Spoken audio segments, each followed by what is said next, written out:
अगर ये interest rate बढ़ता है तो क्या इससे और भी ये जो एक्टिविटी है, वार्षिक एक्टिविटीज पे और भी नेगेटिव ग्रोथ नहीं होगी? पाकिस्तान की तारीख में मेरे ख्याल में कोई एक ऐसा साल नहीं है जिसमें इतनी बड़ी हाइक आई हो। मैं तो कहता हूँ इसको 7-8% से ऊपर नहीं होना चाहिए, 6-7% पे लाया जाए, that is the only solution. Interest rates को और नीचे आना चाहिए और इससे डबल बेनिफिट है गवर्नमेंट को। 9.5-10% पे ला सकते हैं शरह सूद को। सिंगल डिजिट फौरी तौर पे अगर मैं फैसला करूं तो ना लाऊं। इंटरेस्ट रेट को एक बार दोबारा से रिव्यू करें। क्या 13.25 के ऊपर और जो जाके लोगों को 18-19% मार्कअप मिलता है उस पे कारोबार चल सकता है? हुकूमत को कोई शौक है कि वो इंटरेस्ट रेट 13.25 पे रखें? जो भी पाकिस्तान में इन्फ्लेशन होगी उस इन्फ्लेशन के ऊपर वो 2% या 3% एक्स्ट्रा करेंगे। इंटरेस्ट रेट क्यों नहीं 1-2%, 3% नीचे क्यों नहीं आ सकता? इंटरेस्ट रेट ने हमें एक डेट ट्रैप पे फंसा दिया है ऑलरेडी। इस शरह सूद के ऊपर क्या आप जैसे बड़े बिजनेस हाउसेस भी काम कर पा रहे हैं? प्रेशर है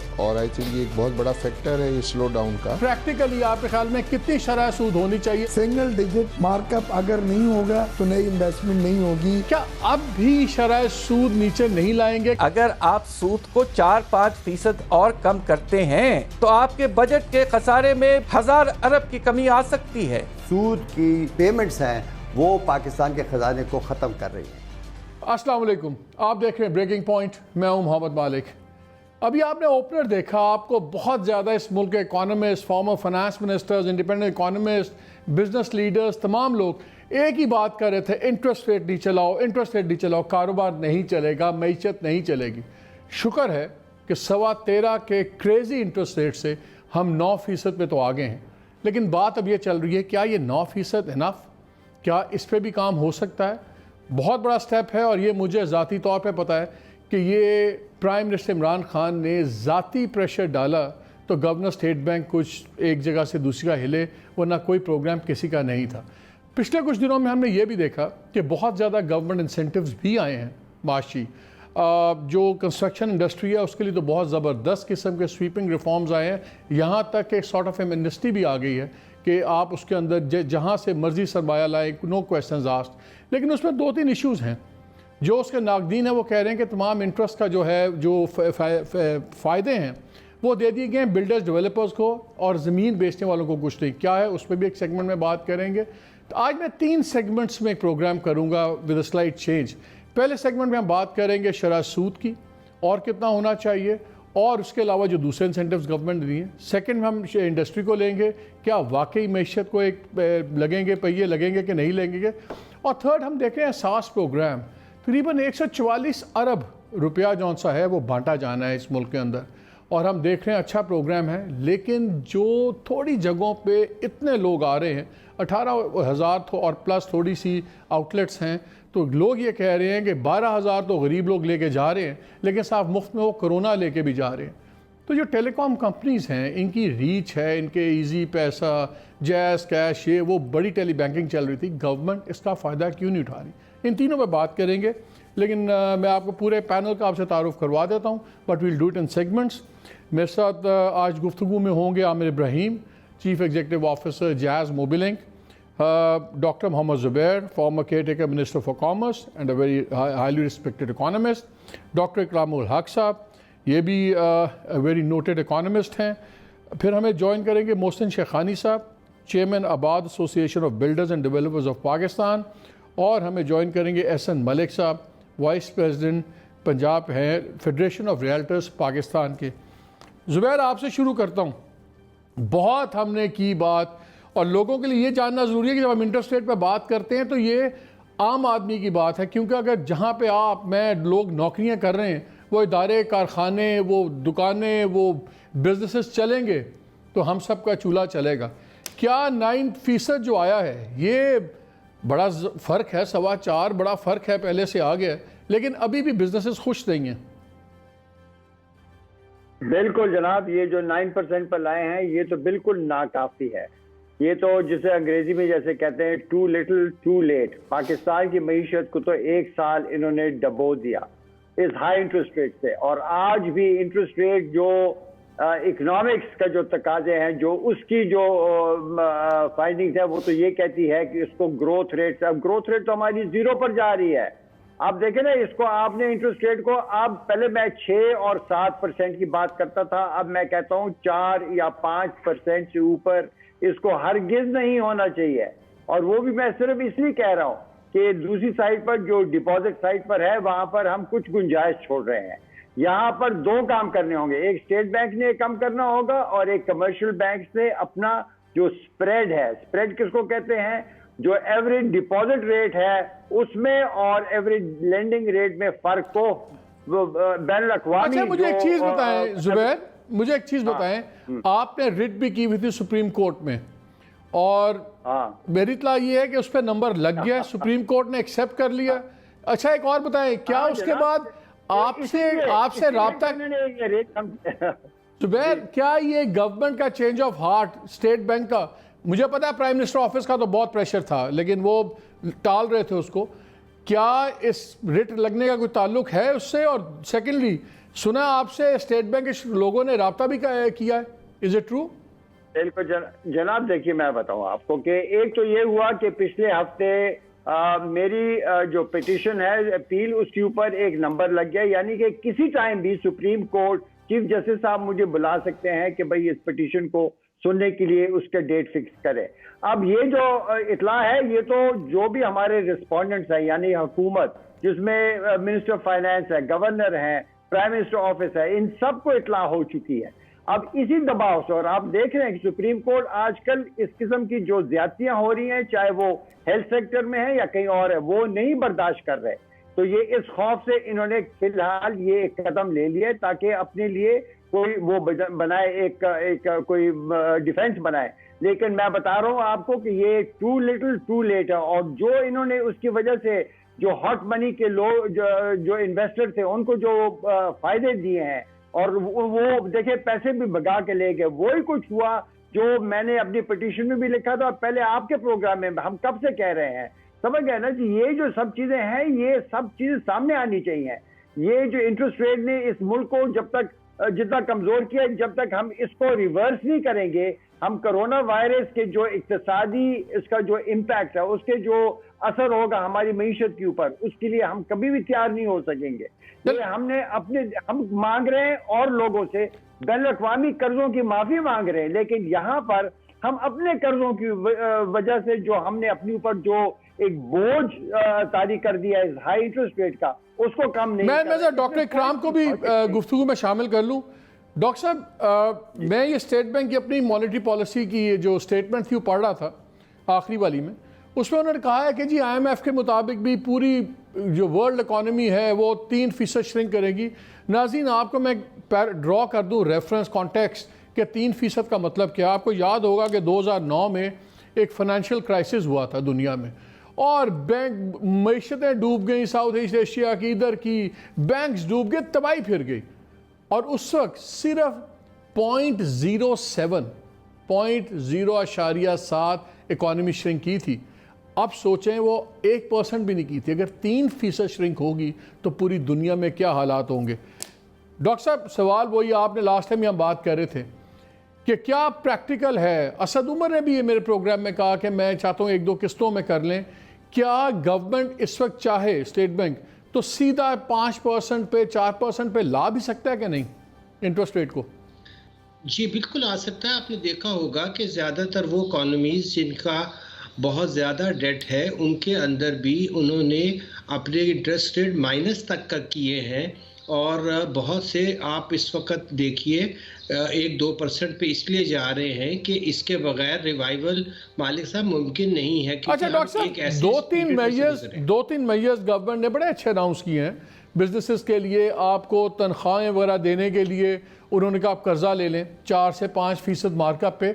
लेकिन मेरा सवाल ये है कि जो आप तनख्वाहें लोगों को मिडिल छोटे कारोबार को दे रहे हैं और छोटे से लेके बड़े कारोबार तक के लोग नौकरियां ना खोएं, क्या ये कर्जा इंटरेस्ट फ्री नहीं होना चाहिए था? इसमें 4 से 5% भी क्यों रखा है? क्या ये इंटरेस्ट फ्री लोन नहीं होना चाहिए था? इस वक्त तो नौकरियां बचानी है। जी, ये भी पैकेज का पार्ट होना चाहिए था, जिस पैकेज के तहत हम उन लोगों को पैसे दे रहे हैं जो अपने फूड के लिए भी उनके पास रकम नहीं है। इसी तरह वो एम्प्लॉयर जो बिल्कुल ज़ीरो के इस वक्त रेवेन्यू पे है, वो 4-5% का बोझ भी कैसे बर्दाश्त करेगा। तो बिल्कुल सही आपने नुक्ता उठाया कि ये तो उस पैकेज का पार्ट होना चाहिए था जहां आप दरअसल एम्प्लॉयर को नहीं बल्कि एम्प्लॉय को जो है वो आप सब्सिडाइज कर रहे हैं, उसको आपने अपनी जिम्मेदारी ले लिया है। और 4-5% एसएमई के पास तो ना कोलेटरल है ना कोई चीज़ है, और बैंकों ने उन्हें कहा है कि जी आपको हम कैसे दे सकते हैं। अगर स्टेट बैंक ने पॉलिसी अनाउंस कर दी तो फिर क्या हुआ। हमारे तो डॉक्टर जुबैर ये मुझे बताएं, कल एक उम्मीद अफजा बात नजर आई जब वज़ीर आज़म अपनी ब्रीफिंग कर रहे थे तो हमाद अजहर भी थे, उन्होंने भी एक दो बातें की। उन्होंने इंडिकेट ये किया कि शायद 2 हफ्ते में एक पॉलिसी ला रहे हैं जिसमें इलेक्ट्रिसिटी बिल्स के ऊपर भी बड़ी कॉम्प्रहेंसिव आएगी। स्मॉल टू मीडियम एंटरप्राइजेस की बात हो रही थी, कर्ज़ हसना की भी बात हो रही है। मुझे एक चीज़ बताएं, पहले एक स्टेट बैंक ने पॉलिसी अनाउंस की कि अगर इस साल कोई नया इंडस्ट्रियल यूनिट लगाए तो उसको 7% पे लोन हम देंगे। क्या स्मॉल एंड मीडियम एंटरप्राइजेस जो चल रहे हैं उस पर भी बेहतर नहीं है कि गवर्नमेंट उनको भी 7% लोन दे दे या वर्किंग कैपिटल लोन दे दे कि जो कारोबार चल रहे हैं उनको बचाया जाए? जनाब देखिए, ये ऐसे कुछ मराहत हैं जो बिल्कुल बेमायने हैं। आजकल के हालात में तो चलती हुई बिजनेसेस बंद हो रही हैं, इसमें नई इन्वेस्टमेंट का तो दुनिया में कोई नहीं सोच रहा। वो अमेरिका में नहीं सोच रहा, यूरोप में नहीं सोच रहा। ये कौन सी पाकिस्तान में कभी इन्वेस्टमेंट हुई नहीं है 10-15 साल में। ये किसको मराद दे रहे हैं? ये एक दीवार को से बात कर रहे हैं। वहां पर ये मराद के कोई मायने नहीं है। देखिए, इनको चाहिए था कि जो चलती हुई बिजनेसेस हैं उनको सहारा देना। अभी अमेरिका ने क्या किया कि उन्होंने यही किया कि जो कंपनियां अपने एम्प्लॉइज को सैलरी देती रहेंगे उनको 0% पे इंटरेस्ट रेट। हमने क्यों नहीं इस तरह किया?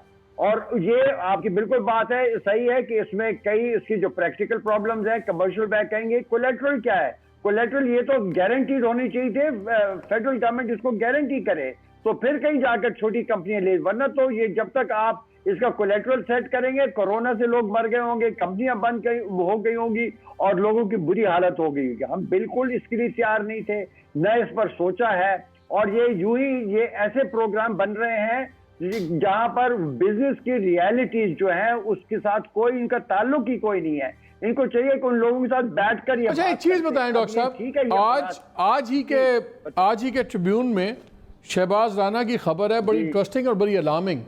उन्होंने कहा कि स्टेट बैंक को मिनिस्ट्री ऑफ फाइनेंस ने कुछ अर्सा पहले खत भी लिखा जिसमें उन्होंने बड़ा क्रिटिसाइज किया और उन्होंने कहा कि आपके लोग मिल के खेल रहे हैं बैंकर्स के साथ और आपकी वजह से लैक्स कंट्रोल, ढीला कंट्रोल स्टेट बैंक की वजह से 5 से 6 अरब रुपए पाकिस्तान गवर्नमेंट को ज़्यादा देने पड़े इन बैंकों को और प्रॉफिट्स, और ये मैनिपुलेटिव गेम चल रही है। एक तरफ स्टेट बैंक के ऊपर मुल्क का वजारत ख़जाना कह रहा है कि आप बैंकों के साथ मिल के खेल रहे हैं, दूसरी तरफ IMF वाले बैठ के आप स्टेट बैंक एक्ट चेंज करवाना चाह रहे हैं जिसके मुताबिक ये एक रियासत के अंदर रियासत होगा जिस पे बिल्कुल इंडिपेंडेंट होगा, कोई डेवलपमेंट का उस पर होगा नहीं। तो क्या अब ये वक्त आ गया कि वज़ीर आज़म खुद इसको बड़े गौर से इस मसले को इंडिपेंडेंट देखें, दोनों इश्यूज को, कि एक तो स्टेट बैंक पूरी मैशियत के साथ। मालिक देखिए मालिक, ये बात ये है कि ये तमाम नुकात मेरी पिटीशन में है और यहाँ पर अब चूंकि मिनिस्ट्री ऑफ फाइनेंस और स्टेट बैंक दोनों अब सुप्रीम कोर्ट के सामने जवाबदेह होंगे तो अब आपस में इनकी फूट पड़ गई है और एक दूसरे के ऊपर इल्जामात लगा रहे हैं। बात यह है कि इन दोनों ने मिलकर, ये तो सिर्फ 4-5 अरब रुपयों की बात कर रहे हैं, यहाँ पर मैंने तो ये कहा है कि इन्होंने 1000 अरब रुपए जाया किया है कौम का जब इसको इस इंटरेस्ट रेट को बढ़ाया, और उससे कोई भी हमारी इकोनॉमिक पॉलिसी को फायदा नहीं हुआ बल्कि सिर्फ नुकसानात हुए। मईशत सारी बंद हो गई, प्राइवेट सेक्टर बंद हो गई, बेरोजगारी कोरोना से पहले ही वो बेरोजगारी बढ़ गई थी। अब इन्होंने जवाबदेह होना है। अब देखिए, यहाँ पर मैंने ये भी नुक्ता उठाया है कि स्टेट बैंक को ये जो इतनी ज्यादा इंडिपेंडेंस, इनको जो एक अपना एक, जैसे आप कह रहे हैं कि एक रियासत के अंदर रियासत बना रहे हैं, और इसमें जो लोग बैठे हुए हैं ये IMF के मातहत हैं, ये उनके सिर्फ गवर्नर नहीं है, इसने डिप्टी गवर्नर भी IMF से लाया हुआ है, और वो भी किसी जो हमारे कवानीन है जिसके तहत एम्प्लॉयमेंट जो इस तरह की पोजीशंस पर पोस्टिंग्स होती हैं उसके तहत नहीं हुआ। मैंने इन सब चीजों के ऊपर नुक्ताचीनी किया, मैंने कहा इसके सामने बात लाएं और हमें ये भी बताएं कि आखिर इन्होंने ये जो हॉट मनी की जो मराद दिए थे कि बाहर लोग कर्जा 2% पर ले रहे हैं, पाकिस्तान में 13.25% पर कमा रहे हैं, ये जो मराद जिनको दी थी वो कौन है? हमने कहा था इनकी हमें शनाख्त करके बताए। फ्रीडम ऑफ इंफॉर्मेशन एक्ट तो पाकिस्तान का है, लेकिन इन्होंने कभी भी हमें नहीं बताया इसमें क्या इनको कोई कमीशनें मिल रही हैं, इनके यार दोस्त हैं, इनके कौन है ये लोग जिनको इन्होंने इतनी खुलकर पाकिस्तान के खजानों से दिए पैसे, और आज वो सब पैसा बाहर गया, उसने एक्सचेंज रेट के ऊपर असरअंदाज हुआ जैसे कि मैंने कहा था कि ये होगा, और उन्होंने अपने सिर्फ मुफाद को देखा, और जो उनका पैसा जब तक यहाँ पड़ा था पाकिस्तान को। डॉक्टर इकराम वेरी क्विकली ये मुझे बताएं, इंसेंटिव्स तो काफ़ी आए हैं, ठीक है, हो सकता है जो नए फैक्ट्रीज लगाने पे 7% दिया, अल्लाह करे कि ये वर्किंग कैपिटल के ऊपर दे दे ताकि कारखाने चलें, ये बिल्स में रिलीफ दें जिसका इंदिया दिया है हमाद अजहर ने उस दिन, ये कर्जा हंसना भी लाएं, डिफरेंट चीज़ें लाएं। आपके ख्याल में इस काफ़ी इंसेंटिव्स दिए हैं गवर्नमेंट ने, कौन सी एक दो बड़ी चीज़ें हैं जो इमीडिएटली गवर्नमेंट करे तो हमारी इकॉनमी में और छोटे दरमियाने बिजनेसमैन जो से हैं बिजनेसेस को फ़ायदा हो, जो भी नहीं हो रहा? पेपर वर्क जो होता है उसके मुताबिक जब लॉज में पढ़ता हूँ, जैसे आज ये मैंने बिल्डर्स का और उनका ऑर्डिनेंस देखा, तो वो जो हम कह रहे थे कि रिलीफ पैकेज होगा वो मुझे तकलीफ पैकेज लगा। इतने भारी बिजली के बिल, इतने भारी बिजली के बिल, इतने बड़े इंटरेस्ट रेट, इतने ज़्यादा टैक्सेस से जिंदा नहीं रह सकेंगे। तीनों चीज़ों को जब तक आप ठीक नहीं करेंगे, आप कभी भी नहीं करना, आपके बिजली के बिल नीचे आएंगे, डेफर कर भी देंगे तो फ़र्क नहीं पड़ेगा। टैक्सेस जब तक आप रैशनलाइज नहीं करेंगे बहुत हैवी एंड नहीं ठीक होगा। इंटरेस्ट रेट जब तक अब आप 1-2% पे नहीं लेकर आएंगे, नहीं रिवाइवल होने लगी, और ये जितने भी मर्जी पैकेजेस बनाते फिरें ये कभी कामयाब नहीं होंगे। लास्ट 30 सेकेंड डॉक्टर जुबैर, जितनी लंबी लिस्ट डॉक्टर इकराम ने बताई है, जो चीज़ आप कह रहे हैं गवर्नमेंट ने भी चलना है, इनको बिलियंस ऑफ रुपीस चाहिए, तो क्या उसका वाहिद तरीका यही है कि इंटरेस्ट रेट और कम कर दें, वहाँ से जो पर पॉइंट तकरीबन 150 अरब बचता है, तो अगर ये 2-3 पॉइंट और लाते हैं तो ये 1000-1500 अरब बचा के अगले फाइनेंशियल ईयर में वही से ये खर्चे पूरे करें, यही एक इलाज है?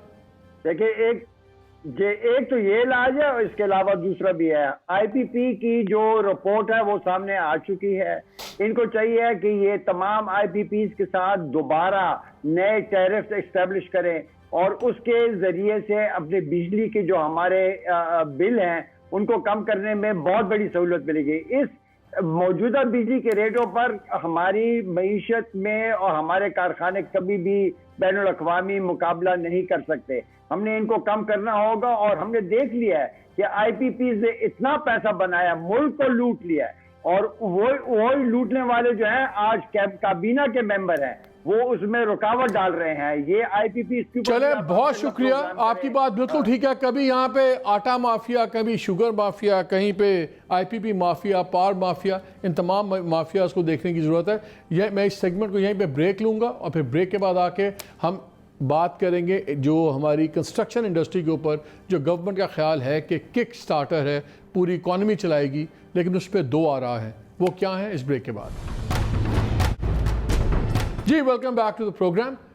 इस सेगमेंट में हम बात करेंगे कि कंस्ट्रक्शन इंडस्ट्री जिस पे बहुत ज़्यादा प्राइम मिनिस्टर एक्साइटेड हैं और बड़ा फैन फेयर के साथ अनाउंस किए, ऑर्डिनेंस भी आ गया है, उसको इंडस्ट्री का दर्जा भी दिया जा रहा है, और कहा जा रहा है कि ये क्योंकि इसके साथ 40 से 45 के करीब इंडस्ट्रीज़ जुड़ी हैं तो एक बहुत ज़्यादा बूम आएगा। मेरे साथ मौजूद हैं मोहसिन शेखानी साहब, चेयरमैन आबाद, और जैसे मैंने पहले इंट्रोड्यूस किया था एहसन मलिक साहब हैं। एहसन साहब, मैं आपसे शुरू करता हूं क्योंकि आपका व्यू पॉइंट क्रिटिकल है इसमें। जी बिल्कुल। क्या नुस्खा है इसमें? बेहतरीन है, आएगा, कोई पैसा नहीं है, आप जो कोई पूछताछ नहीं है, आए खोले लगाएं कंस्ट्रक्शन करें। बिस्मिल्लाहिर्रहमानिर्रहीम। डॉक्टर साहब, ये अभी डॉक्टर इकराम साहब ने जो बात की ना, ये जो रिलीफ पैकेज है, ये रिलीफ पैकेज नहीं बल्कि तकलीफ पैकेज है। इसमें इतने इफ एंड बट्स हैं और लोग इसको भी अंडरस्टैंड नहीं कर पाए। मार्केट में काफ़ी ये जो इसके पेपर्स हैं वो घूम रहे हैं, ऑथेंटिक पेपर किसी के पास नहीं है। इसमें सबसे बड़ा फ्लॉ जो है डॉक्टर साहब, वो मैं ये समझता हूँ कि जो मेन पिलर है कंस्ट्रक्शन का, बिल्डर्स का, डेवलपर्स का, वो है रियल एस्टेट सेक्टर। आप उसको माइनस करके आप कंस्ट्रक्शन माइनस कैसे किया? माइनस आपने जितनी भी इसमें रिलीफ देने की कोशिश की है वो आपने बिल्डर्स और डेवलपर्स को दी है। अब बिल्डर्स और डेवलपर्स को डिफाइन कौन करेगा? मैं कहता हूँ, मैं क्लेम करता हूँ मैं बिल्डर्स भी हूँ, बट वो एफबीआर नहीं मानेगा। और उतनी देर में मैं अपना जो अभी तक जो मैं समझा हूँ, तो कौन डिफाइन करेगा? ये तो गवर्नमेंट ने बताना है कि वो डिफाइन कौन करेगा। लेकिन मेरा पॉइंट जैसे आबाद वगैरह तंजीमें ये करेंगी, होपफुली शायद इनके पास ये इख्तियार हो। इन्होंने ये नैरेटिव बिल्ड किया है कि माइनस रियल एस्टेट सेक्टर शायद ये लोग चलवा लें, लेकिन मैं ये समझता हूँ कि जो प्राइम मिनिस्टर साहब ने ये प्लान किया है, या उनको आप कह रहे हैं डेवलपर को उन्होंने जो नया हाउसिंग स्कीम में लगा रहा है उसका टैक्स भी 90% माफ़ हो जाएगा, वो कंस्ट्रक्ट करेगा, वो उसको टैक्स रिलीफ मिलेगी, लेकिन क्योंकि उससे पैसों का नहीं पूछा जाएगा। लेकिन अगर कोई बंदा ज़मीन बेचना चाहेगा तो वो नहीं, ब्लैक मनी या दूसरा नहीं ला सकता। ज़मीन वाले को तो इन्होंने बिल्कुल एंटरटेन नहीं कर रहे हैं। मतलब ये जो एमनेस्टी इम्यूनिटी दे रहे हैं उसमें ये बायर को तो इम्यूनिटी दे रहे हैं कि वो कंस्ट्रक्शन करने के लिए जो प्लॉट बाय करेगा उस पर इम्यूनिटी है, लेकिन उसमें भी डॉक्टर साहब काफ़ी अभाम है। उसमें कहा गया है कि एफबीआर के पोर्टल पे आप जाएंगे और सबसे पहले एक बैंक अकाउंट खोलेंगे, उसमें पैसे जमा करवाएंगे जो भी आपने डिक्लेयर करने हैं। बाय द टाइम आपको एफबीआर अप्रूवल देता है या नहीं देता है, आप ओपन हो चुके हैं और पता लगे आपको नैब ने पकड़ लिया, आपको एफआईए ने पकड़ लिया, भाई आपने 5 करोड़ रुपए शो किया है, अप्रूवल तो आपकी आई नहीं। इस चीज़ को भी रेक्टिफाई नहीं किया गया। मेरा पॉइंट ऑफ व्यू ये है कि इस वक्त मुल्क की जो ज़रूरत है वो है ओवरऑल एमनेस्टी चाहिए पूरे पाकिस्तान में। हमें बजाय ये चंदा मांगने के, डोनेशन की तरफ जाने के, जो चलो उसकी तरफ मैं आता हूँ, मैं भी इसकी तरफ आता हूँ। मैं ज़रा मोहसिन साहब आपसे बात कर लें। इनकी जो बात मुझे समझ आई, वो कह रहे हैं आखिर ये कंस्ट्रक्शन जब होनी है तो ज़मीन तो ख़रीदनी है प्राइवेट सेक्टर से, डेवलपर्स ने जो बहुत बड़े हैं उनको शायद सरकारी ज़मीनें भी मिल जाएं और वो हमेशा मिल ही जाती हैं। तो अगर ज़मीन वाले को फैसिलिटीज़ नहीं मिली, वही वाली जो डेवलपर्स और बिल्डर्स के पास हैं, तो फिर ये तो इसमें प्रॉब्लम नहीं आ जाएगी? बिस्मिल्लाहिर्रहमानिर्रहीम। मैं थोड़ा सा डिफ़ाइन कर दूँ। रियल एस्टेट इसकी ज़रूरत होती है। जब भी बिल्डर और डेवलपर है, रियल एस्टेट के बगैर कभी भी नहीं चलते। एलाइड इंडस्ट्री भी उसकी ज़रूरत होती है। इस पैकेज में सबसे पहले जो आम आदमी घर बेचेगा उसके लिए इंसेंटिव है आम आदमी के लिए कि उससे गेन टैक्स नहीं होगा। मतलब पहला घर अगर वो बेचता है तो गेन जो करता है कोई टैक्स नहीं है। इसके अलावा वो अपनी इन्वेस्टमेंट कोई भी कंस्ट्रक्शन एक्टिविटीज़ में लगाएगा। वो प्लॉट ले, कंस्ट्रक्शन करे, कोई भी डेवलपमेंट करता है तो उससे मतलब जो बुकिंग करता है, कोई नया फ्लैट लेता है 500 गज तक, मतलब 1 केनाल तक, तो उससे भी आप कोई सोर्स ऑफ इनकम नहीं पूछेंगे। नहीं, वेरी क्विकली मुझे सिर्फ सवाल ये चाहिए कि वो तो अगेन वो आम आदमी भी जब डेवलपर और बिल्डर बन गया उसको फैसिलिटी मिली ना। ज़मीन जिसने बेचनी है, अगर इनफॉर्मल, आज मेरे पास पड़ी हुई है 400 एकड़ ज़मीन पड़ी जो मैंने शो नहीं की भी, ये मौका था कि मैं शो कर देता और इसी पे आप नए हाउसिंग शुरू कर देते। मैं ज़मीन कैसे शो करूँगा? मुझे तो एमनेस्टी नहीं मिल रही। आप ज़मीन इसी स्कीम में शो करेंगे। कैसे? इसमें मिल रही है, इसी स्कीम में आप ज़मीन शो कर देंगे। उसमें लिखा हुआ कैश शो करेंगे या ज़मीन शो करेंगे। अगर ज़मीन है तो ज़मीन शो करेंगे तो आपको वही सारे बेनिफिट मिलेंगे जो आपको और मेरे से कुछ नहीं पूछा जाएगा। जी बिल्कुल ऐसा ही है इसमें। तो ये तो और बात कर रहे हैं। नहीं सर, मोहसिन साहब ऐसा बिल्कुल नहीं है अभी, क्योंकि मैंने आपको बिल्कुल स्टार्ट में कहा कि अभी किसी के पास भी ऑथेंटिक डॉक्यूमेंट नहीं है। जो मैंने आपको दिया आप उसको ऑथेंटिक ही समझे। नहीं, एफबीआर एसआरओ जब इसका इशू करेगा तो लोगों को क्लैरिटी मिलेगी। हमें ये पता है कि इन्होंने रियल एस्टेट सेक्टर को माइनस, हमारी माफ कीजिएगा जी मोहसिन साहब, मैं कह रहा हूँ माफ़ कीजिएगा भाई, ले मेरा सिर्फ ये कहना है कि ऑलरेडी हम तो डिस्कशन में भी है और हम तो सारे पॉइंट को, जो भी लैंड है वो लैंड भी आपकी नहीं पूछी जाएगी और वो लैंड भी आपकी इक्विटी में जाएगी, आप उसको शो कर सकते हैं, उसके प्रोसीजर, उसकी चीज़ें हमने सबको मिलके कोशिश कर दी है चीज़ें बेहतर हो। देखिए प्रॉब्लम IMF अपनी जगह थी, FBR अपनी जगह थी, ब्यूरोक्रेसी अपनी जगह थी, प्रॉब्लम तो है, नहीं तो पॉलिसीज़ आज 70 साल के बाद थोड़ी आती। हमें जो प्रॉब्लम्स आ रहे हैं वो पॉलिसीज़ की आ रहे हैं, इम्प्लीमेंटेशन नहीं होती चीज़ें। आज ज़रूरत थी और आज ये कोरोना था तो IMF ने आपको परमिशन कर दिया, अदरवाइज 18 महीने से प्राइम मिनिस्टर चाह रहे थे लो कास्ट हाउसिंग 50 लाख घर नहीं हो पा रहे थे। नहीं मोहसिन साहब, अभी आपने जो जिक्र किया ना कि जी लोग जो घर बेचेंगे कि उनको CGT नहीं पे करना पड़ेगा, इस पे सिंपल ये है कि इस टू लिटिल टू लेट वाली बात है कि हम ये चीज़ 2 साल पहले क्लेम कर रहे थे कि जब आपने 8 साल का टेन्योर और 4 साल का टेन्योर डिफाइन कर दिया रियल एस्टेट सेक्टर के ऊपर कि आप लोगों पे पाबंदियां लगाते रहे, और अब जब बिल्कुल चीज़ें मैसअप हो गई हैं तो अब आप थोड़ा सा इंजेक्ट करते हैं और आप कहते हैं आपको 100% रिजल्ट मिल जाएं। अभी जब तक मोहसिन साहब, चले एक चीज़ तो आते हैं ना, अगर मोहसिन की जो कह रहे हैं बात वो अगर रीडिंग करेक्ट है तो ये तो अभी जब FBR नोटिस निकालेगा तो पता लगेगा फाइनल डॉक्यूमेंट। तो अभी हम अज्यूम कर लेते हैं कि उनकी बात है कि ठीक है जी, जो इसमें ज़मीन आपने शो करनी है आप शो कर पाएंगे, तो फिर तो आपका सबसे बड़ा मसला तो ख़त्म हो गया कि ज़मीन फिर लोग दे सकते हैं इसके अंदर। तो फिर तो जो अभी तक ज़मीन लीगली नहीं शो की हुई वो आ जाएगी, फिर तो इस पूरे इंडस्ट्रियल इस इनिशिएटिव को ख़तरा तो कोई नहीं है। नहीं मालिक भाई, इशू ये है सबसे बड़ा, इस वक्त शॉर्टेज उतनी नहीं है घरों की, ऑलरेडी बिल्डिंग्स खड़ी हैं। इस सब प्रॉब्लम ये है मार्केट में एंड यूज़र नहीं है, बायर नहीं है, कंज्यूमर नहीं है, गवर्नमेंट ने वो जनरेट करना है। उसका सबसे बड़ा सोल्यूशन ये है कि आप ओवरऑल पूरे पाकिस्तान में एक मिनिस्ट्री दें, लोगों से ये, लोगों को इस खौफ से बाहर निकालें FBR की हरासमेंट से, और ये काला पैसा, नीला पैसा, सब्ज़ पैसा, पैसा पैसा है। इस वक्त आपकी एक्सपोर्ट्स बंद हैं, आपको बाहर से रेवेन्यू नहीं आना, आपको क्या मुल्क में आप पैसा एग्री जनरेट करते करना हैं, है। ये एहसन साहब की बात से एग्री करते हैं कि असल मसला तो बायर नहीं है, लेकिन जो सबसे गरीब तबके के लिए घर बनना है। अब इंटरेस्टिंग चीज़ ये है कि वो भी क्या इस कैपेसिटी में होंगे कि वो ये मकान ख़रीद सकें 2-2.5 साल तक जब ये मकान बनेंगे। क्या बायर है मार्केट में, इसका उसकी हैसियत है कि नहीं? बायर तो है। मालिक साहब, ये जो स्कीम है, जो लो कास्ट वाली, जिसको अफोर्डेबल हाउसिंग कह रहे हैं, जो विजन ऑफ प्राइम मिनिस्टर है, उसमें तो वो लोग हैं जो कच्ची आबादियों में रहते हैं। जो shortfall of housing world bank का है कि 10 से 12 मिलियन घर पाकिस्तान में कम है, वो कम रोडों पे नहीं है, वो कच्ची आबादियाँ, स्लम्स और वो एरिया है। हमें उन एरियाओं को एड्रेस करना है जो बिलो द लेवल है। वो 30 लाख रुपये का घर डिज़ाइन किया है जिसमें 22 से 24 लाख रुपये फाइनेंस होगा, जिसकी इंस्टॉलमेंट के लिए सब्सिडाइज किया गया है, आम आदमी को सब्सिडाइज किया गया, हमें और बिल्डर तो को नहीं। मुझे ये बताइए, मैं एक डॉक्यूमेंट पढ़ रहा था जिसमें कहा था कि दुनिया में बेसिक असूल ये है कि जब बिल्डिंग खड़ी होती है 30% कॉस्ट ज़मीन की एवरेज होती है, 70% इमारत की होती है। पाकिस्तान में उल्टा है, यहाँ पे 70 से 75% आपकी ज़मीन की कीमत हुई हुई है और शायद 30% उल्टा हिसाब है। इतनी महंगी ज़मीन पे किस तरह ये इतने सस्ते घर बनेंगे? और फिर अगर उनके पास कुछ सब्सिडाइज, बहुत ज़्यादा सब्सिडाइज स्कीम नहीं होगी बैंकों के लोन की, तो किस तरह ये चलेगा? ये बिजनेस मॉडल्स आप मुझे समझाएं।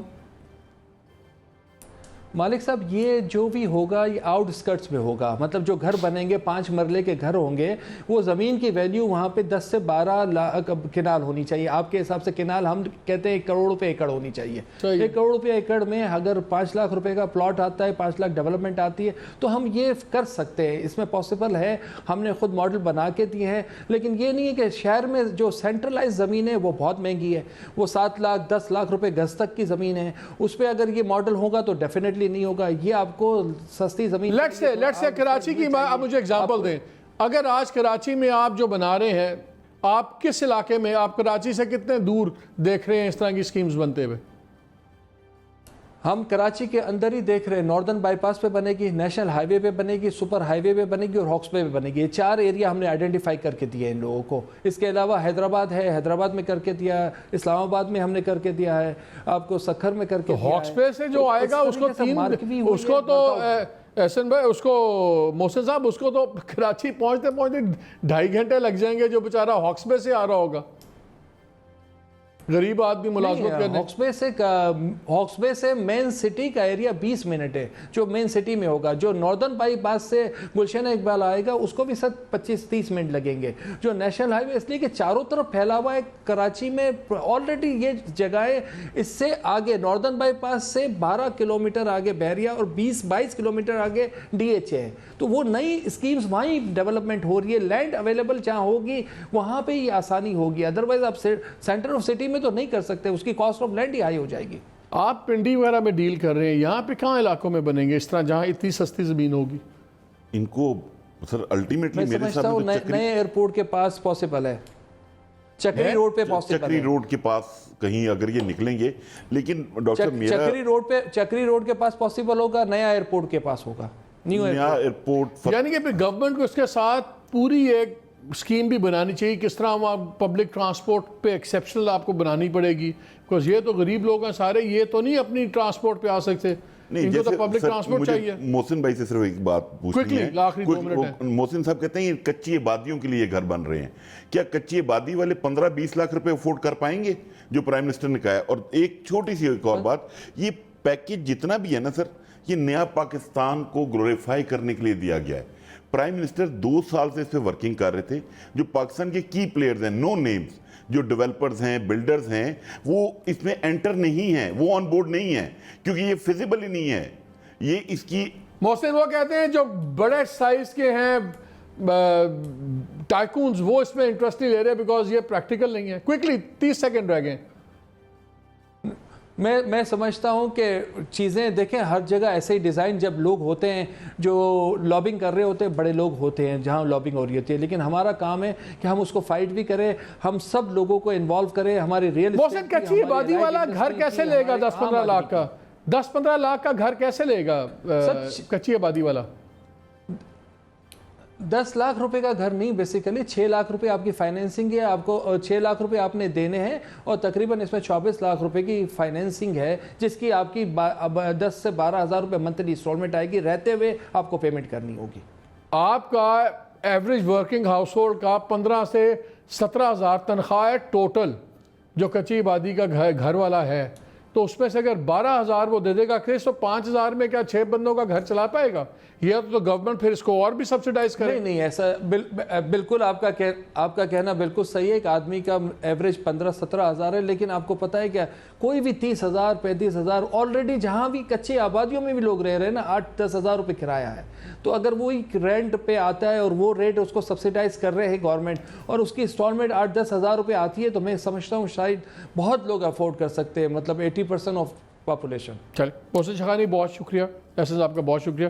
नाज़रीन, प्रोग्राम के आखिरी सेगमेंट में हम बात करेंगे आमिर इब्राहिम से, चीफ एग्जीक्यूटिव ऑफिसर जैज़ के, और उनसे पूछेंगे कि क्यों टेलीकॉम कंपनीज़ क्यों इसमें रोल प्ले नहीं कर रही हैं अपनी, जो ख़ास तौर पे एहसास प्रोग्राम है, बिकॉज मेरे नज़दीक कोरोना के लिए बहुत क्रिटिकल है। स्टे विद अस जी, welcome back to the programme. Corona virus एक ऐसी रियलिटी है, हम इसको इग्नोर नहीं कर सकते, और अभी तो आने वाले दिन और भी हालात ख़राब होते नज़र आ रहे हैं। एहसास प्रोग्राम की मैंने इंट्रोडक्शन में बात की थी, अब आप देखिए इस वक्त बी रोल्स में भी देख रहे होंगे, सैकड़ों हज़ारों लोग जा रहे हैं, बट अनफॉर्चुनेटली सिर्फ 18,000 के करीब आउटलेट्स हैं। और सिंध के चीफ मिनिस्टर ने कल मेरे प्रोग्राम में बताया कि वहाँ पे सिर्फ हबीब बैंक काम कर रहा है, मालफला की तो ब्रांचेस भी नहीं हैं।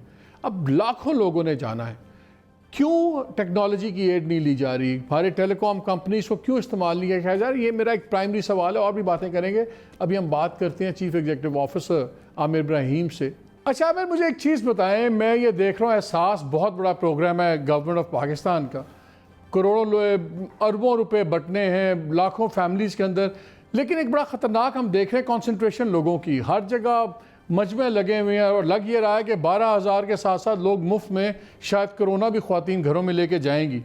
18,000 प्लस थोड़ी सी आउटलेट्स हैं। मेरा ख्याल था कि जो सी आप टेलीकॉम्स वगैरह हैं, you could play a big role, क्योंकि आप लोगों के वो किसी का जैज़ कैश है, किसी का ईजी पैसा है, इस किस्म की चीज़ें थी, आपके पास वो पूरा नेटवर्क भी था। And somebody was telling me कि शायद 1 लाख प्लस आउटलेट्स बन सकती थी अगर टेलीकॉम्स इन्वॉल्व कर लिए जाते। क्या अभी भी अगर टेलीकॉम्स को इन्वॉल्व किया जाए तो ये कितना फ़र्क पड़ेगा क्वालिटेटिवली बांटने में? जी थैंक यू, ये बिल्कुल सही आपका सवाल है। We have been in dialogue with Ehsaas program for the last 3 weeks. Unfortunately मेरा ख्याल है उनके ऊपर टाइम प्रेशर था, तो they did not want to try something new. लेकिन हमने ज़रूर ऑफ़र किया था कि मोबाइल वॉलेट्स जिसको कहते हैं या मोबाइल अकाउंट्स, जैज़ कैश के 8 मिलियन कस्टमर्स ऐसे हैं जिनमें से बहुत सारे ओवरलैप करते हैं एहसास के कस्टमर्स के साथ भी। तो हमने ये ऑफ़र किया था, प्लस हमारे 90,000 के करीब ऐसे रिटेल आउटलेट हैं जिसके काफ़ी बड़ी डिस्ट्रीब्यूशन फुटप्रिंट है। सो सर्टनली एक ये अपॉर्चुनिटी थी जिसके थ्रू हम थोड़ा सा जो लोड है हुकूमत के ऊपर और फिज़िकल कॉन्ग्रीगेशन के ऊपर जिधर लोग इकट्ठे हो रहे हैं वो लोड हम कम कर सकते थे। अभी भी हमारा डायलॉग चल रहा है और आई थिंक हुकूमत के ऊपर कुछ जेन्युइन प्रेशर्स थे कि काम जल्दी से आगे निकाला जाए। सो ये पहले ट्रांश में शायद हम ये चीज़ें उसको नहीं कर सकते, लेकिन अभी तक डायलॉग चल रहा है और डेफिनेटली ये एक बहुत बड़ी अपॉर्चुनिटी है जिसको हमें मिस नहीं करना चाहिए। तो आमिर, अगर लेट्स से 3 बड़े प्लेयर्स हैं इंडस्ट्री के, आप हैं, टेलेनॉर है, जोंग है, अगर ये तीनों फॉर एग्जांपल जस्ट थ्योरेटिकली अगर ये तीनों इन्वॉल्व हो जाते हैं तो आपके ख्याल में कितने पॉइंट्स बन सकते हैं लोगों के पास जाके अपनी चीज़ें लेने की, और क्लस्टर्स भी नहीं होंगे let's say on an average? जी सो ये एक पूरा का पूरा बड़ा कॉम्प्रिहेंसिव किस्म का प्रपोजल दिया था जिसमें हम एनालिटिक्स के साथ डेटा जो है उसको क्लेंस भी कर सकते थे, रिफाइन कर सकते थे by using the telecom data कि कौन सा बंदा क्वालिफाई करता है, उसके पास स्मार्टफोन है नहीं है। ये चीज़ें बेहतर भी हो सकती हैं ऑनगोइंग बेसिस के ऊपर, मैं क्रिटिसाइज़ नहीं करना चाहता। लेकिन 2 टेलीकॉम प्लेयर्स ऐसे हैं जो कि मोबाइल फाइनेंशियल सर्विसेज में बड़े एग्रेसिवली पार्ट लेते हैं, वो टेलेनॉर और जैज़ हैं। और इन दोनों के साथ बैंक्स भी एसोसिएटेड हैं, टेलेनॉर बैंक है और साथ हमारा मोबिलिंक माइक्रो फाइनेंस बैंक है। सो ये कलेक्टिवली तकरीबन 90% जो मोबाइल ट्रांजैक्शंस चलती हैं पाकिस्तान में वो इन 2 प्लेटफॉर्म्स के ऊपर चलती हैं और इनके ही अकाउंट्स हैं। तो डेफिनेटली मैं इस वक्त कमर्शियल बात नहीं करना चाह रहा, मैं बात करना चाह रहा हूँ कि कौन सी अप्रोच लेने से फ़ायदा हो सकता है। आपने शुरू में कहा कि जी तकरीबन 1,00,000 के करीब पॉइंट्स हैं, बिल्कुल सही हैं। बैंक्स क्योंकि पाकिस्तान में फ़िज़िकल लोकेशंस बहुत कम है, अगर हम सारे पाकिस्तान के 33-34 बैंक्स को मिला भी लें तो पाकिस्तान में बैंक्स की तादाद जो है, जो फ़िज़िकल लोकेशंस है वो 15-20 हज़ार से ज़्यादा नहीं है। ये ऐसी जो ब्रांचलेस बैंकिंग की पाकिस्तान में स्टेट बैंक ने इजाज़त दी थी कुछ साल पहले, तकरीबन 10 साल पहले, उसके मुताबिक हम तकरीबन कोई 1,00,001 ब्रांचलेस ब्रांचेस बना चुके हैं जिसको हम अपना रिटेलर कह सकते हैं, करियाना स्टोर हो सकता है। सो 90,000 तो वो जैज़ की हैं और कुछ ओवरलैपिंग होंगी, वो टेलेनॉर की होंगी। तो ये मिला के हम जो अपने कस्टमर्स को हैं डेफिनेटली ये एक लोड उतार सकते थे। और अभी भी चलें एहसास प्रोग्राम की आप बात करें, बहुत सारे ऐसे NGOs हैं जो कि फ़ूड राशन देना चाहते हैं लेकिन वो बड़े कंसर्न्ड हैं कि वो एक जगह पे लोगों को इकट्ठा ना करें। सो NGO कम्युनिटी जो है वो बड़ा और बाकी जो डोनर्स हैं, बड़े डोनर्स हैं, we are in touch with them, वो यही बार बार कह रहे हैं कि जी हम लोगों के मोबाइल वॉलेट में पैसा डालना चाहते हैं और ये एक अपॉर्चुनिटी है कि हम डिजिटल की तरफ तेज़ी से बढ़ें। अच्छा, जो आपका है, आप शायद पहली कंपनी थे जिन्होंने 1 बिलियन प्लस का पैकेज अनाउंस किया था डिफरेंट एड्स के लिए सब कुछ। आज ही मैं एक शाउट आउट देख रहा था, आप लोगों ने अभी कोई ये डिस्ट्रीब्यूशन भी कर रहे हैं राशन वगैरह की विद सम कंपनी, चीते के साथ शायद आपने साइन किए हैं अपना एग्रीमेंट वगैरह। तो ये इसके अंदर कितना एक्सपोजर आप लोग कितना कर रहे हैं? I mean you have made billions in this country, it's time you spend back. नहीं देखें, बिल्कुल हमें जो पिछले 25 सालों में इज़्ज़त मिली है, एहतराम मिला है, जो ट्रस्ट मिला है वो पाकिस्तान ने ही दिया है, पाकिस्तान की आवाम ने दिया, जैज़ के कस्टमर्स ने दिया है। सो ऐसे हालात में हम बिल्कुल स्टेप अप करेंगे और अपनी ज़िम्मेदारी जो है, अब मैं तो समझता हूँ कि ये हमारा ऑनर है कि हमें ये एक अपॉर्चुनिटी मिली है कि हम किसी तरह हेल्प कर सकते हैं। तो पिछले हफ्ते हमने एक ये बहुत बड़ी प्लेज ली है 1.2 बिलियन रुपीज़ की, जिसमें 70% कंपोनेंट जो है वो हमारे प्रोडक्ट्स के through, discounted products, zero free rated, ख़ास तौर पे उस तबके के लिए जो कि ज़्यादा एक्सपोज्ड है, डेली वेज अर्नर्स, जो कि आजकल शायद अपना टॉपअप नहीं कर सकते जैज़ लोड के थ्रू। सो 70% उधर जा रही है, बाकी 30% जो है वो कैश और इक्विवेलेंट, जिसमें पर्सनल प्रोटेक्शन किट्स होती हैं, कोविड टेस्ट्स हैं। हमने कुछ अर्से पहले शौकत खानम को 1000 फ्री कोविड टेस्ट्स दिए हैं। पिछले हफ्ते 3 दिन पहले शायद ईदी को हमने फूड डिस्ट्रीब्यूट किया है, चीता के साथ हमारी पार्टनरशिप है। सो ये 2 कंपोनेंट्स हैं उसके, इन काइंड, और दूसरा जो है वो कैश और cash equivalents around medical supplies as well as food, इन 2 चीज़ों के ऊपर काम कर रहे हैं। और एक्चुअली जो अच्छी बात ये है वो ये है कि हमें देखा देखी बाकी लोगों ने भी स्टेप अप द चैलेंज किया, और मैं देखता हूँ कि बाकी ऑर्गेनाइजेशंस जो हैं, कॉर्पोरेट ऑर्गेनाइजेशंस जो हैं, दे हैव स्टार्टेड फॉलोइंग। और यही एक बात होती है लीडर की कि अगर हमें ये ऑनर मिला है तो हम एक ऐसी पोजीशन लें, एक ऐसा झंडा गाड़ें जिसको देख के बाकी लोग भी पीछे आ सकें। अच्छा आमिर, ये बताएं, ये हर चीज़ में एक न्यू नॉर्म हो रहा है, सोशल बिहेवियर्स का न्यू नॉर्मल हो गया है, अब एक डिजिटल का और कम्युनिकेशन का भी न्यू नॉर्मल हो जाएगा इंशाल्लाह। 1 महीना, 2 महीने, 4 महीने ख़त्म तो होना है कोरोना ने। इसके बाद हाउ डू यू सी कि ये टेलीकॉम का, इंडस्ट्री का और कम्युनिकेशन और डिजिटल वर्ल्ड पाकिस्तान में क्या चेंज देखते हो आप? आई थिंक न्यू नॉर्म के अंदर ही टेलीकॉम और डिजिटल आ जाता है। पहला जो इमीडिएट इम्पैक्ट जो होता है इस क्राइसिस का वो मेडिकल और हेल्थ केयर के ऊपर है, और एक फियर ऑफ द अननोन है। आई थिंक उसके थ्रू हम अभी आजकल जा रहे हैं, और साथ साथ साइमल्टेनियसली इकोनॉमिक जो उसका बैकलैश है वो भी आना शुरू हो गया है। जब हम न्यू नॉर्म की बात करते हैं उसमें यह करते हैं कि हम इन चीज़ों को एज टेकन फॉर ग्रांटेड ले लेंगे कि कुछ ना कुछ ये एक वो वबा है जिसके साथ हमने डील करना है, we have to live with it. 18 महीने लगेंगे जब तक वैक्सीन आएगी, तो ज़िंदगी को किसी ना किसी तरह एक नॉर्मल की तरफ लेके जाना है। जो चीज़ें हमें नज़र आ रही हैं बड़ी क्लियरली वो ये है कि हमारी रिलायंस डिजिटल इंफ्रास्ट्रक्चर के ऊपर जो है वो बहुत बढ़ जाएगी।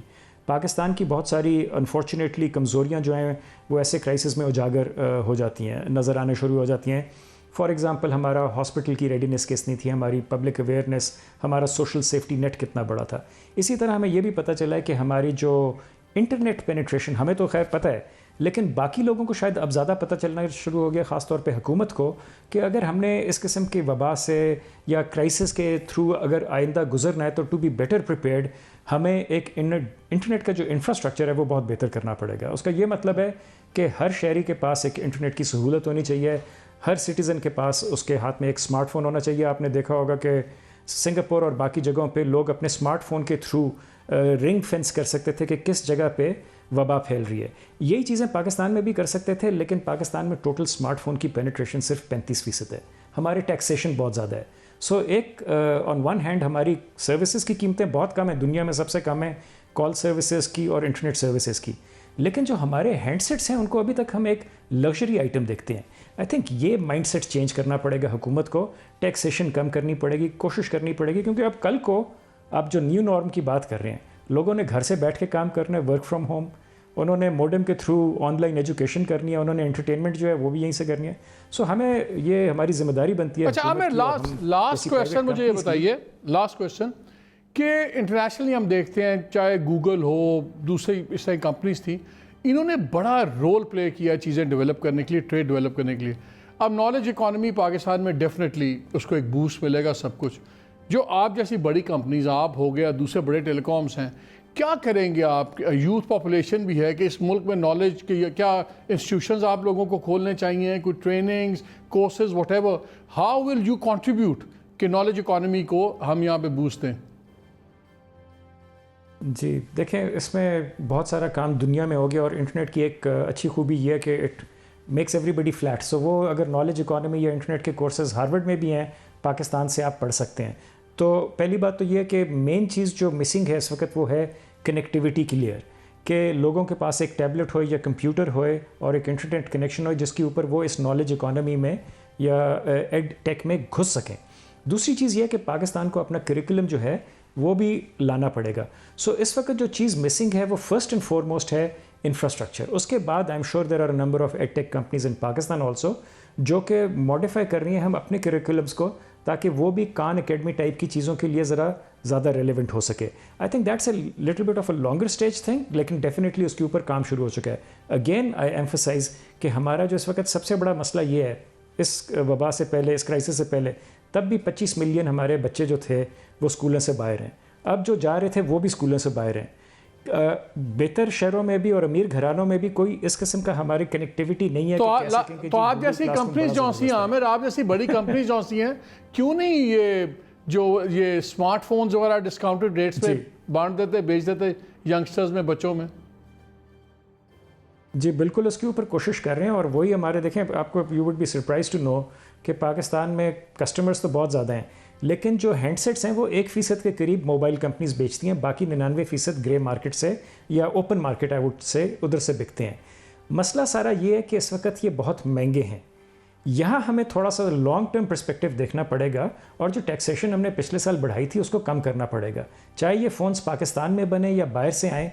मेन चीज़ ये है कि इंटरनेट ख़ास तौर पे जो $50 से कम वाला हैंडसेट है, इसके ऊपर किसी भी किस्म की ड्यूटी नहीं होनी चाहिए। ये उन गरीब लोगों के लिए, बच्चों के लिए जो कि पढ़ना चाहते हैं। आप आईफोन को ज़रूर टैक्स करें, कोई बंदा $1000 का फ़ोन लेता है तो $200 $300 से टैक्स ले लें, लेकिन खुदा के लिए वो जो गरीब आवाम है उसके ऊपर ये बर्डन ना डालें। हम डिस्काउंट कर रहे हैं। हमने 2 महीने पहले $1800 का एक फ़ोन लॉन्च किया है जिसमें लोग जो हैं वो KaiOS एक ऑपरेटिंग सिस्टम है जिसके थ्रू वो 4G की सर्विसेज हासिल कर सकते हैं। सो जैज़ सर्टेनली बाकियों से थोड़ा सा ज़्यादा आगे सोच रहे हैं और अभी भी हम स्टूडेंट्स के लिए एक तालीम का बंडल जो है जिसमें एक डिवाइस शामिल होएगी वो लॉन्च करने वाले हैं। चलो Aamir Ibrahim, thank you very much for talking to us. नाज़रीन, हमने 3 सब्जेक्ट्स पे बात की, इंटरेस्ट रेट्स पे, हमने कंस्ट्रक्शन इंडस्ट्री के बेनिफिट्स के ऊपर, इंसेंटिव्स के ऊपर, और जो हमारे टेलीकॉम कंपनीज हैं। I do a quick summary. Interest rate का नीचे आना बहुत ज़रूरी है क्योंकि इस वक्त इंटरनेशनली दुनिया की मार्केट्स बंद हैं। इस वक्त पाकिस्तान में जो भी रिसोर्सेज हैं अंदर से जनरेट करनी है और सीरियस क्वेश्चंस उठ रहे हैं। हमारे कमर्शियल बैंक्स, स्टेट बैंक पे इल्ज़ाम लग गया स्टेट बैंक का कि आप उनको खिला रहे हैं, आपने उनको एक्स्ट्रा पैसे दिए हैं। अगर हम इंटरेस्ट रेट्स और नीचे लाते हैं, बिलियंस ऑफ रुपीज़ निकलते हैं गवर्नमेंट के लिए जो आप पे मेरे पे खर्च हो सकते हैं, इंसेंटिव्स दे सकते हैं। IPPs की रिपोर्ट आ चुकी हुई है, billions of rupees extra profits कमाए में। एनर्जी हमारा की एरिया है, इसका रिव्यू होना ज़रूरी है इन कॉन्ट्रैक्ट्स। आप बिल्कुल डॉक्टर ज़ुबैर ने सही पॉइंट आउट किया। इसके अलावा जो लोन्स हैं, जो तनख्वाहों के लिए दूसरे, उन पर भी इंटरेस्ट रेट माफ़ होना चाहिए। और सबसे इंपॉर्टेंट बात मेरे ख्याल में, अगर एमनेस्टी दी जा सकती है इस सिर्फ कंस्ट्रक्शन इंडस्ट्री में, बाकी इंडस्ट्रीज़ के लिए क्यों नहीं? साल के लिए, 2 साल के लिए हमें करना होगा। Drastic times call for drastic measures, और ये हमारे लिए बहुत ज़रूरी है। कंस्ट्रक्शन का जब ड्राफ्ट क्लियर होगा तभी हम इस पर बेहतर बात कर सकेंगे। और एंड में जैसे आमिर इब्राहिम बता रहे थे कि गवर्नमेंट से बात हो रही है, आई थिंक टाइम वेस्ट नहीं करना चाहिए गवर्नमेंट को। जितने रिसोर्सेज हैं, चले आपने ऑन कर दिया, 2 बैंक के साथ ऑन कर दिया, ये बहुत बड़ी फील्ड है। बिकॉज अगर टेलीकॉम कंपनीज आ जाती हैं इसके अंदर तो 1.5 लाख के करीब आउटलेट्स बन जाती हैं। आप लोगों को सही टाइम पे बुला सकते हैं। तो सिर्फ आप लोगों को 12,000 रुपया दीजिए और खुदा का वास्ता उनको कोरोना दीजिए। इजाज़त दीजिए, अल्लाह हाफ़िज़।